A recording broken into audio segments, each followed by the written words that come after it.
Assalamualaikum warahmatullahi wabarakatuh. Hari ini saya akan menyampaikan suatu materi yang berkenaan dengan seni lukis. Nah, sebelum kita ke materi inti atau ke materi seni lukisnya sendiri, saya akan memberikan sebuah pengantar tentang seni lukis. Dengarkan baik-baik ya.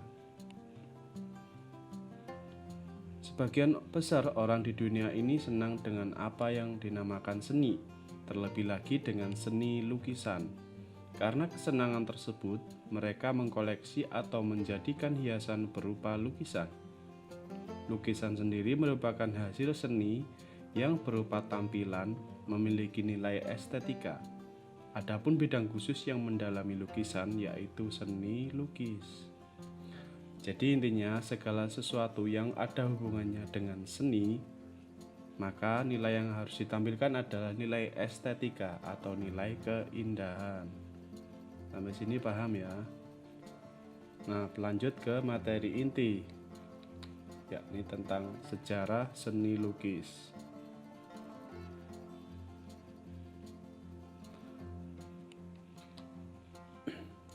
Secara historis, seni lukis terkait dengan gambar-gambar. Peninggalan prasejarah memperlihatkan sejak ribuan tahun lalu, nenek moyang manusia mulai membuat gambar pada dinding-dinding gua untuk mencitrakan bagian penting kehidupan. Lukisan atau gambar dibuat menggunakan materi sederhana layaknya kapur, arang, bahkan hingga darah manusia ataupun hewan.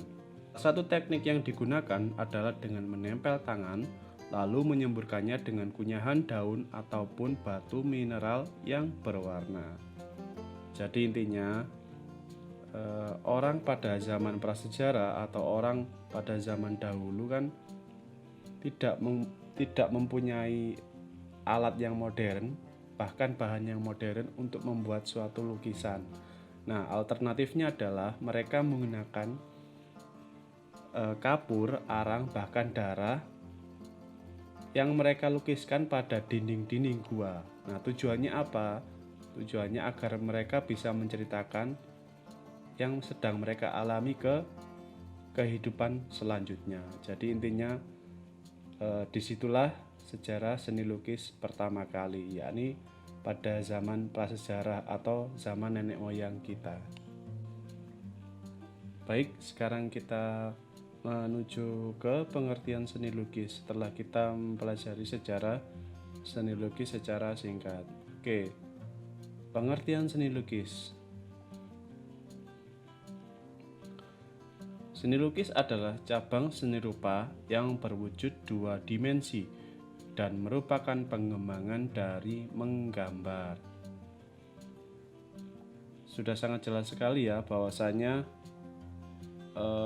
yang namanya seni lukis yaitu seni yang hanya memiliki dua dimensi atau dwimatra.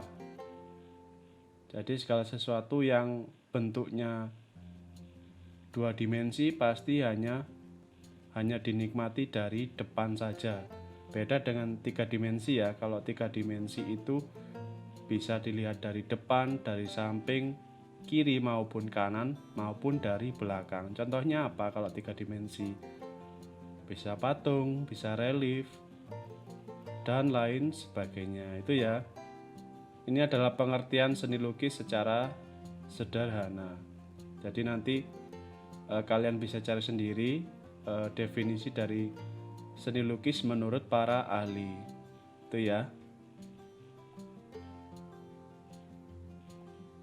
Kita lanjut ke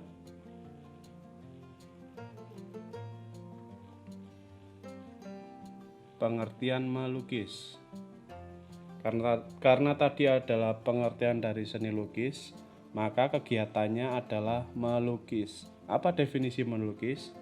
Yaitu serangkaian aktivitas merekayasa atau mengolah medium dua dimensi atau bidang dari objek tiga dimensi menjadi karya yang terdapat kesan khusus. Jadi melukis itu intinya adalah kita memindahkan objek 3 dimensi. Nah, namanya objek ya. Objek adalah suatu benda yang akan kita buat gambar. Jadi kita memindahkan objek 3 dimensi atau objek yang kita gambar menjadi sebuah lukisan 2 dimensi. Itu ya. Bisa ditarik kesimpulan bahwasanya kalau melukis itu memindahkan objek 3 dimensi menjadi 2 dimensi. Tapi tidak terlepas dari hanya memindahkan 2 dimensi saja ya, tapi ada kesan khusus yang ingin disampaikan oleh pelukis. Itu ya, paham mengenai pengertian melukis. Kita lanjut ke berikutnya.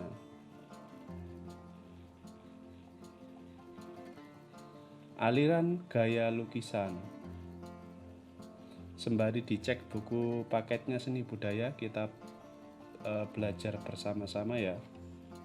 Baik, sekarang kita ke aliran gaya lukisan.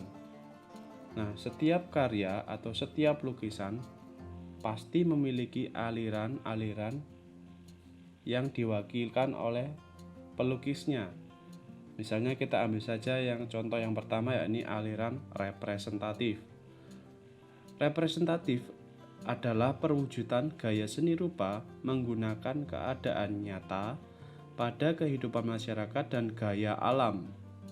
Nah, representatif sendiri dibagi menjadi 3 ya. Ada naturalisme, ada realisme, dan ada romantisme. Nah, bisa dilihat pada buku paketnya pada gambar 1.1 ya. Di situ ada lukisan dengan gaya naturalisme. Nah, naturalisme ini adalah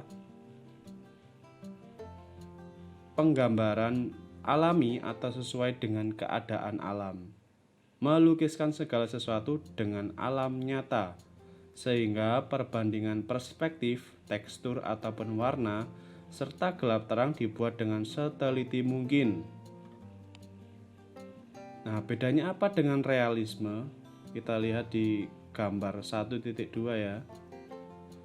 Realisme adalah aliran yang memandang dunia ini tanpa ilusi, apa adanya, tanpa menambah atau mengurangi objek. Jadi bedanya kalau naturalisme itu lewat imajinasi boleh, atau lewat memindahkan objek 3 dimensi boleh. Nah, kalau realisme beda lagi.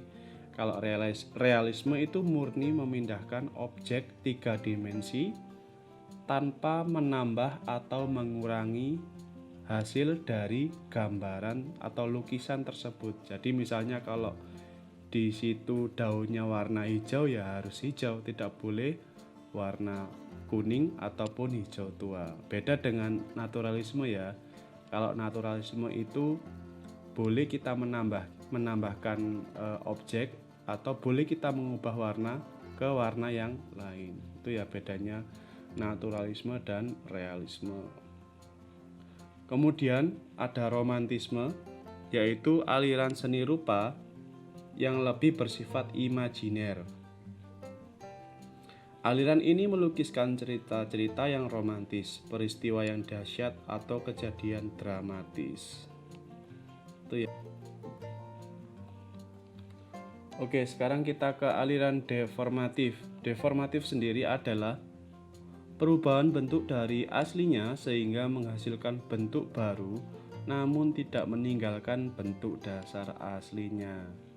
Yang aliran deformatif yakni yang pertama ekspresionisme, yaitu aliran seni rupa yang penggambarannya sesuai dengan keadaan jiwa sang perupa yang spontan pada saat melihat objek karyanya. Yang kedua ada impresionisme. Yang ketiga ada surrealisme. Dan yang terakhir ada kubisme. Terakhir ada non-representatif, yakni bentuk yang sulit untuk dikenal, Bentuk dasar dari gaya ini sudah meninggalkan bentuk aslinya dan pada prinsipnya lebih menekankan pada unsur-unsur formal seperti struktur, unsur rupa, dan prinsip estetik. Baik, itu saja yang bisa saya sampaikan. Kurang lebihnya saya mohon maaf. Billahi taufiq wal hidayah. Wassalamualaikum warahmatullahi wabarakatuh.